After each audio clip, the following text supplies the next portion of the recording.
Today we're going to be doing each of us a build for zombies. I think that they are generally very interesting. I think that the baseline zombie itself, it doesn't have a lot to its stat block, but the core concept of zombies, there's so much that you can expand off of and do cool things with.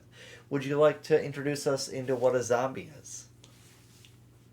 Well, zombies have a exceedingly long history in You have a kitty cat? Mr. Cheesers. By the way, these videos are recorded in a studio audience consisting of entirely of cats. The biggest, fluffiest cats ever. Yeah, he's a big guy. That's the Maine Coon. He might be. Yeah. Honestly, he's a big guy. But anyways, zombies are typically depicted as undead humanoids, either caused by a biological affliction or a magical curse, depending on your setting, however you want it to go. Zombies typically are highly resilient to damage. They don't drop easily. Pretty much all their body parts are not necessary. So it's always very fun and thematic to when a player does a very good job of hitting a zombie. Alright, let me let you down, buddy. Oh, okay. To have result in the zombie losing an arm or leg or something like that. But still keep moving. Classic zombie scenario is essentially send a swarm of zombies at a person. Or, in the case of being inside of a building or a structure, zombies coming around corners just randomly throughout the whole thing. I think that's a good summary. Yep. They're generally come in masses. They don't care if they die. They have no care for their own life. You can just kind of keep chucking them at your players. They're not smart, which sometimes as a DM, you don't want something smart. You just want things that are going to haphazardly run at them, swinging and biting. Do you want to start with your zombie encounter, or do you want me to start with mine? Go with yours. Okay, so I had fun with this. So, my idea, before I open my note, is I wanted to build an encounter where the zombies just kind of kept coming and they kept coming, but have fun with it and make them just come out of the more and more ridiculous places as the session progresses, to the point where, like, you're serious? The zombie's coming out of there now? Right? So let me go into my zombie encounter idea. So, my idea is, so you got a cursed village where the undead emerge from kind of mundane objects and locations, kind of escalating more on the silly side than the like sinister evil side, right? So core mechanics there. You got zombies crawling out of different places, so they're going into this cursed town. Maybe it could be a magical thing or some kind of experiment that went wrong, right? And then you've got them crawling out of, let's say, barrels. And then you've got zombies crawling out of the well and chimney and wardrobes and haystacks and dog houses. The zombie starts making his way out of, right? And you add in different types of zombies to it as well to make it more interesting than just their stat block. So you could have like swarmers that like specifically are coming from certain angles. Maybe they have a little bit more speed to them, or they could even be like, you can make them slower, make them grapplers as well, right? Zombies where they're just big old arms, and their big thing is they're just gonna grab onto your players and lock them down for all of the zombies to go and get on top of them, right? Maybe those ones be erupting from the unsuspecting close places, like zombie just like bloop, and the barrel lid just pops off of there and a zombie just right onto your players, right? So then you also got ones that are ones that go and make their way out of the wet places. They're covered in gross stuff, algae, deteriorated faces, all of that. You got bulky, larger ones. Maybe they're coming out of some kind of outdated oven system or a forge, and they're like burning and smoldering, and they could be doing burning or fire damage to your players as well, Mhm. right? So you got your different zombie type ideas, your different place ideas, and then I had the idea of, well, the zombies you really don't have to keep them just humans, right? You could mix in zombie ogres, you could zombie birds, and then I had the idea of like, so you could do like a zombie suit of armor, you could do a zombie fish in the well, you could A do, zombie suit of armor, as in a zombie in a suit of armor. yes, or you could do, I don't know how you'd explain it, but like the magical suits of armor, you Mhm. could have like a zombified version of one of those. Like maybe it's some kind of magical decay and it's now affected this thing. You can do zombie chickens. You get a whole zombie farm with a cow. You can do general zombie animals off of that. You could do zombie goblins. Then I had the idea that you could really annoy your players. Besides just you've got all these zombies apparating out of places, right? You could call all of them, they're each individual types of things. So you've got like your zoblins that you refer to them. Zombie goblin. Yep, you've got your zogres that are attacking them. Yeah, at the farm you have the Zao and the Zickens. And I think as you start to like really, Zombie pigs. you could have your Zigs, yeah, the Zoot of armor. And then, last but not least, you got with the well. If they were to climb into there, the Zish could bite them. Mm.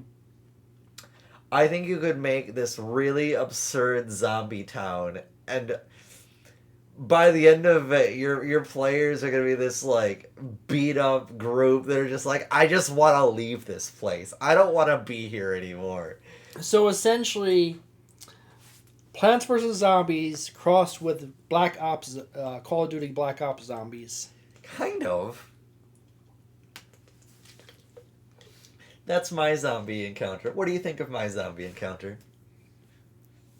It'd be a very interesting experiment. Like, how many zombies can a party survive in a town at each level? I'm really just imagining playing it out and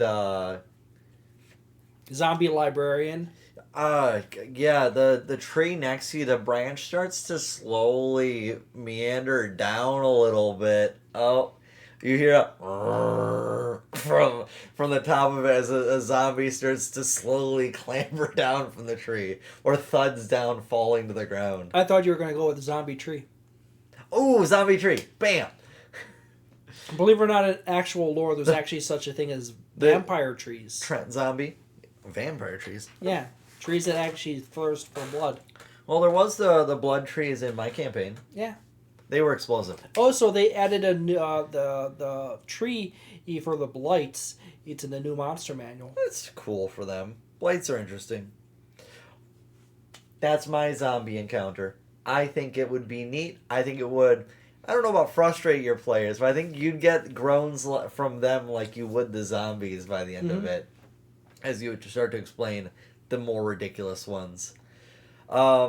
What you got? What's your zombie? So in your scenario, you start out with the more generic zombies. Yeah, and then you work your way. You start out very generic. Yeah, you work your way towards the insane ones. Where they've got like, oh yeah, you notice one, it's laying on the ground over by, the first one comes out of a grave maybe, right? And the next one comes out from behind a tombstone. And the next one goes and starts coming off of the roof of the mausoleum next to you. And then it slowly diverges to they're coming out of the well, they're coming out of the barrels, they're coming out of a chimney off the top of there, one in a red suit, and he's got a sack of rats on his back, and zombie rats? They're yep. Zats, yep. And then that could also be cats as well. You could have both of them and call them both Zats and make it really confusing for your players. But then they're walking past the zombie bakers. They're zombie bread even. They're making their way past the farm and they're just like, it's everything here, isn't it? And you're like, yeah, it's everything here. Zombie goats. Zombie turkeys, zombie Zerkies, ducks. Yep. Zucks. I think it'd zombie be fun. lizards. Yep. That's my zombie encounter. Just get more and more ridiculous as it goes until the players are just like, all right, fine. All right, what you got? Alrighty then. Here's my little zombie scenario. First and foremost, zombies, as I established earlier, are dead most times, except for you have this new weird trend of living zombies. Weird. But in some movies. But anyways, they're essentially people infected by some kind of disease that basically rots their mind, and they're kind of zombies, but they're not dead yet. Yeah. But anyways, I think it's going off the theory of if there's anything in the real world that could actually cause a zombie outbreak, it would be rabies. I was gonna say it's rabies. Yeah. But anyways, my zombie scenario is that you are traveling to a town that does magical research on various things, and at some point they were trying to develop a power source or various energetic elixirs for various things, and a zombie outbreak happens there. Now, these zombies are charged with some kind of strange energy that afflicts pain and suffering on the party if they get into a melee combat. So you have the really low variant of these zombies, which basically is just the generic zombie that doesn't have any special characteristics whatsoever. And then you have like the stage 2 zombie, which basically when they strike a person, they do, say, a D4 of necrotic damage, or if you want to do a con save or something. Attack that on top of their normal damage and stuff like that. That's like a low level version of this zombie. You could also kind of go lower and go with D3s. No. Okay. I have to test that every so often. Nope. Can't but do anyways, those. And you could scale this up to this damage up to D12s, attacked on top of their stuff.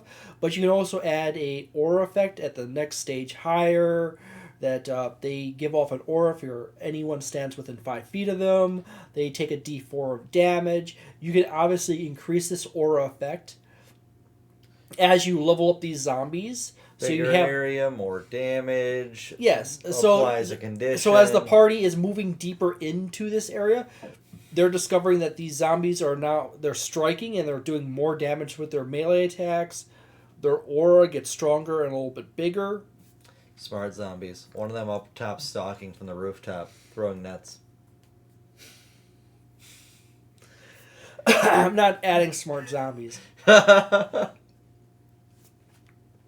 But they gain a bit more in this other area, so they become more of a hazard. And you can kind of do at various points what he does with his zombie scenario, where they could come out in swarms, and the players could fireball them and take them out and stuff like that. But at some point, every so often, a zombie loses a hand, it becomes a crawling claw and chases after the players. There's doing the same kind of effect, maybe even a weaker one. Give it like 2 health or something. Yeah. Or their head pops off and sprouts wings, a Varguli, to be said, and it tries to chase the players and attack them. So even when the players defeat a zombie, it spawns other enemies. Give it the effect that it will always spawn blah, blah, blah, blah, blah when it dies, or it'll break apart into this. One or the other, or both at sometimes, as they get deeper into the whole situation. And then you get scaling difficulty. You could vary that. Yeah, you can, as you increase the damage of the melee attack and the aura and stuff like that. That results in the monster becoming tougher. You may run into a situation where, say, the spellcasters are spending a bunch of their high power spells to wipe them out in large areas, and they end up running out of their higher spell slots. Yeah. Why don't you just use 1 3rd level slot to kill the entire encounter? Oh, you're talking about... I'm talking about today. Yeah. You can do that too, but they can keep swarming or expanding in various areas. That's the nice part is the DM. There's always more zombies. Yeah, you can always just keep making more zombies. You really can't. It's like the kobolds. Out of the woodwork. Out of the walls. Out of the chimney. And of course you can also add more health to them. Considering that zombies are very slow moving, they are naturally just going to eat up a lot of hits from various projectiles and spells and stuff like that from the players. You can also make it really frustrating with the whole part about, the zombies will just get back up a lot of the time. Yeah. You could, for your stronger ones, alter that DC for them so they get back up more of the time. Yep, you can do that too. You can actually kind of stretch this whole out so the zombies are more viable even into higher levels. Even if the players are throwing tons of radiant damage, knocking them down permanently, you still can always have a bunch more zombies coming up here and there. Now, the problem is some players might ask, like, why don't we just leave and just ignore this whole situation? Well, you can always brief them at the beginning that this zombie outbreak is ever increasing and expanding. And the source, which is in the center, in the research center that's causing this, is melting down and is starting to expand and spread. So people who It'll die affect everywhere. Yeah, it'll start causing this effect to happen more frequently as things get killed by it. And you guys happen to have like the handful of the special amulets that is made from a specific metal that grants you a resistance to the transformative. But not immunity. Not immunity, yes. So you basically have so to. You can't die. So, yeah, you basically can't die, and you can't stand there too long. Otherwise, it will overcome you at some point. But you guys have to get in the center to utilize a device to end this whole scenario. So we combine both of our ideas together. And you can do that. Absolutely. You can combine both of them together. They would fuse so seamlessly together.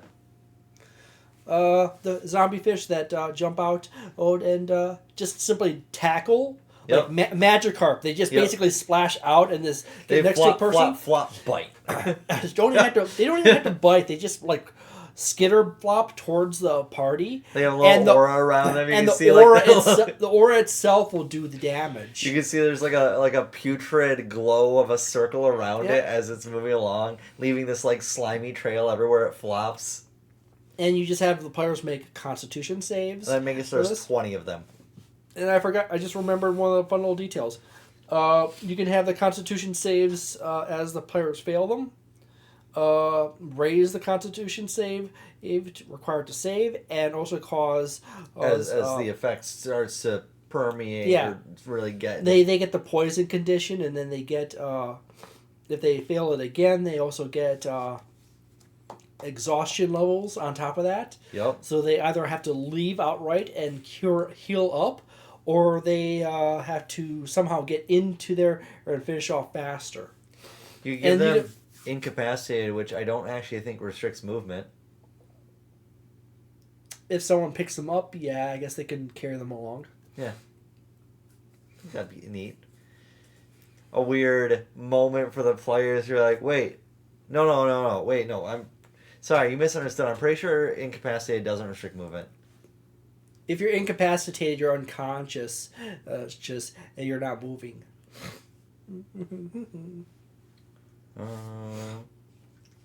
Conditions. Bam. Okay. Maybe I'm wrong. Let's find out. While you have the incapacitated condition, you experience the following effects. Inactive. You can't take any action, bonus action, or reaction. No concentration. Your concentration is broken. Speechless. You can't speak. Surprised. If you're incapacitated when you roll initiative, you have disadvantage on the roll.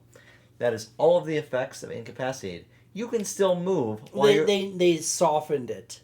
I think even in the previous one, in 2014, I'm pretty sure that incapacitated did not remove movement. Feel free to check me on that one. I'm pretty confident. You're basically right. Hey, let's go. Sometimes I know my stuff. So you could apply the incapacitated condition, and then they will literally just get their movement, which as a player is a weird situation to be in. They almost never comes up, where they can pretty much just run away. Yeah. You would think incapacitated would take away your movement, but You would think. it doesn't. Apparently, it's weird. It is weird. There's a lot of these weird holes in terminology and conditions in D&D 5th edition. I think it's just normally tied with something else that applies can't move. Yeah. Well, depending on how you tack on extra damage with the necrotic and the aura effect, and also the third option, which is explosions. Exploding zombies. Zombie explodes and does bludgeoning damage as well as either fire damage plus necrotic or just simply necrotic. You can elevate these creatures up a good ways depending on how many groups there are around the players. So this is something I've tinkered with, and I've done parts of this scenario in the past, but I've never actually did the full things full out. So I'm actually curious as to how his scenario would scale to the party's levels and how mine would scale to the party's levels. I think that for mine to scale, it would have to start getting really absurd with what I throw at them and what I turn to zombies. Because I have no issue turning, like, let's say an ogre into a zombie, right? And obviously, zombie cows and zombie horses and zombie bulls and zombie ogres and zombie giants and zombie Goliaths would be very big and durable. Have you considered the Zowl Bear?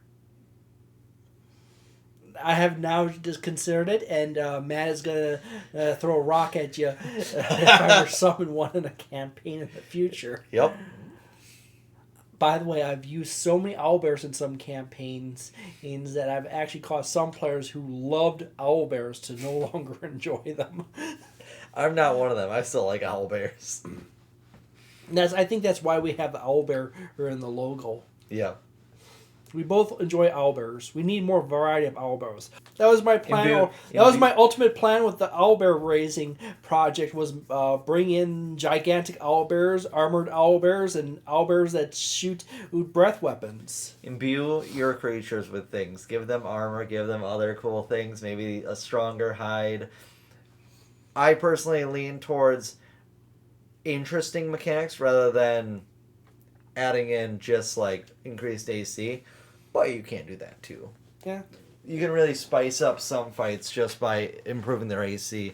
Imagine that you've got the zombie encounter, and for your zombie you give it the disengage bonus action, and then also set its AC to 20. I don't know why zombies would disengage. Yeah, but just imagine them. Maybe if they disengaged like a swarm, maybe a different one of them. Maybe like a bell was ringed or something that caused all the zombies to swarm away and go off in a different direction. Maybe one of the players smells better to the zombie in that particular moment, so it's gonna disengage from one and go run to the other. That's possible. You have that two possibilities on your version. The players either won't care because they're just dealing with it as it is, or they might become really confused as to why that zombie ran off and went after someone else. Yup. My variant on that was literally all the zombies around the player stopped attacking them and just ran off in a direction. Yup. Which would definitely get the players to stop and think like, what's up with this? Yeah, what? Is there something that scared them off? Did something call them over? Yeah, and then the players have to put two and two together. This might change. You might have a sound or a musical instrument happen in the environment and all of a sudden the zombies move in a direction, and the players might do perception checks and then do to detect where the sound is coming from. Yep.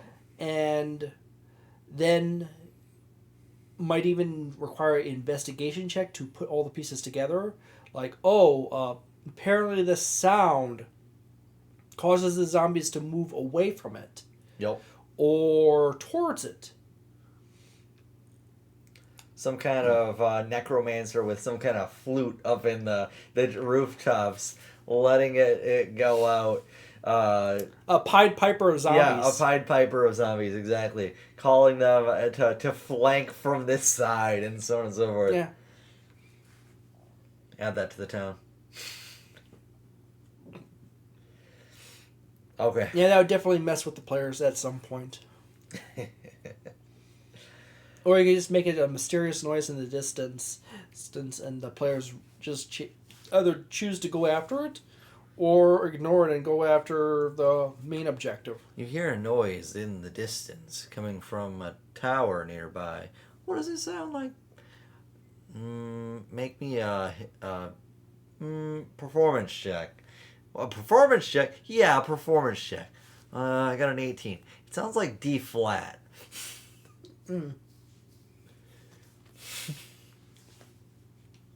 Yeah. So yeah, there's a bunch of fun little options to do with zombies. You can put armor on them to up their AC. You can create all kinds of weird, crazy cases with zombies. These with weapons attached to them, so they do extra damage. You can attach magical effects to them. The stat block is not God. Yeah, You're a god, not the stat block. You can make chickens into zombies and cows. The stat block is a building block. That's good. Yeah. The stat block is the building block to what you're making. You could, as a DM, just choose to rename the chickens in your world cuckoos. And yes, that's true. And then you have zombie cuckoos that go after the players, and then you have the obvious players who know what a cuckoo is. Yep. Have a existential crisis as a zombie cuckoo comes after them. Yes. Don't worry, I played enough Zelda. Yeah. Alright. That's zombies. Well, thank you for watching. If you enjoyed our weird little conversation, feel free to share it to your friends as well as other people on the internet. But also, if you watch to whatever time we're at in this video, you should probably subscribe. Yeah, you probably should. Alright. Thank you for being here. Yep. John and Jason with Tabletop Wisdom. Yep, we got to remember to do that. We do got to remember to do that. Have a good day. Goodbye.